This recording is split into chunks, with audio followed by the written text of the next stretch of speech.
We are back here on Girl Talk with our favorite Ian at Custom Audio Video. And guess what? We're going to debunk a myth today. Oh.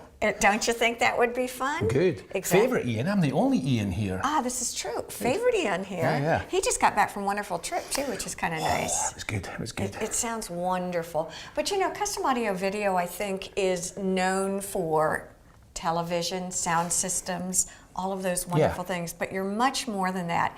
And we got to talk a little bit before, and it really is a broad spectrum business. Sure. What we're going to talk about today? Well, obviously the name Custom Audio Video suggests audio and video, but there's a lot more to our business than just TVs and speakers and amplifiers.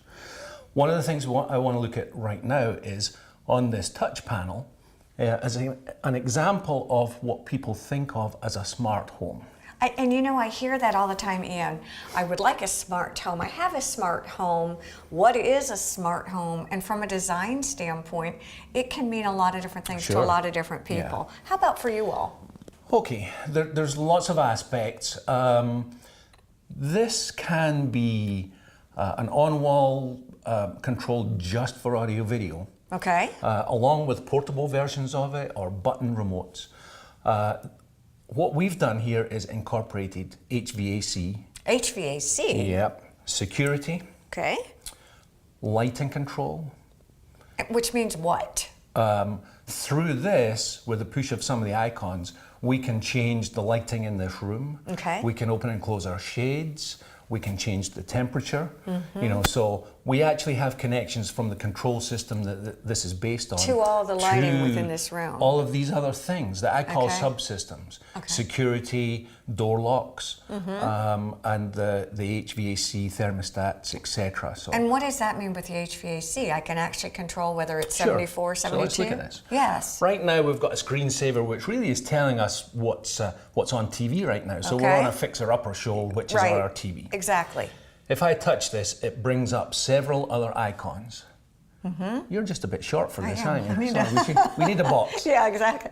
If I go to comfort, and then thermostat, it essentially brings up the controls that you would normally see on a regular button thermostat that the HVAC people would put in as a matter of course. Got it. So we can change the set temperature up or down. Wow. And we can change the fan and the heat or cooling just as you would do on a regular thermostat. Wow.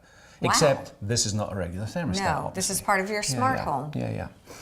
And then if we go back to this main menu, obviously we have the things that we're used to watch and listen for the audio video aspect. But there's things here, lighting. And within the room here, we have rope lights, we have ceiling cans, and we have a table lamp. And we can control these individually. So what I want to ask about that is, then each smart home icon is programmed to your personal home needs. Correct. Oh, wow. So, you know, some people just want to have remote door locks, for instance. So it can be on this system. Some people might just want HVAC.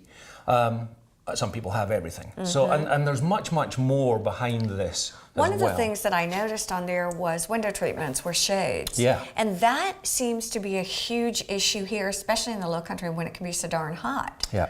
You can program those according to the sun time. Sure, yeah, we can. Through shades here. Our one's fairly simple. We can make these shades here open and close. But we could actually have them programmed through the control system to, you know, close or open at certain times of the day that would prevent light coming in the room, sunlight that would heat the room up and put pressure on your HVAC system. See, it's got much brighter. Wow, it really has. Look at that. When someone comes in and they're interested in a smart home, what kind of information do you like them to come armed with? What can help you design their smart home? Yeah, well, I'll ask lots of questions, of course. But the first thing is, what simple things do they want to do easily from a control like this? Okay. You know, the thermostat for a particular area is not always in the room that you're in. Oh, good point. Good point. Do you want to control HVAC, yes or no? Look at the blinds. Now, does it feel darker in here? Yes. Oh boy, I maybe upset the camera now. No, he's good. He's like, Good, no, good. it's all about the... So just think about the possibilities are fairly endless, really. So if you know, if somebody thinks of something that's really obscure, I want to control this from the AV controls. Bring it in on and ask, and then I'll get into the technical details and have a look at what we need to do behind the scenes to make this happen. Is it possible to retrofit this? Is it something that you can do if you're doing a big renovation? Yes and no. Okay. It really depends. I mentioned HVAC a few times. There are certain HVAC systems that are easily controlled and some that are much more difficult. Mine from 67 is probably not so easily controlled. 67, wow. And then, so there might be a situation where we need to run wire to specific areas. So retrofit might not be as easy, but there's always wireless options that might help us out. One of the things that's really been interesting to me is you don't really have to have all the information. Just to come in and consult with you is pretty phenomenal. You get a lot of information. I think the idea of a smart home 5 years ago just seemed kind of out there or for a certain group. Now I think it's something we all want to consider. Sure. We really appreciate you being here. We want to thank you and all of you for being here on Girl Talk. Have a wonderful week. Bye-bye now.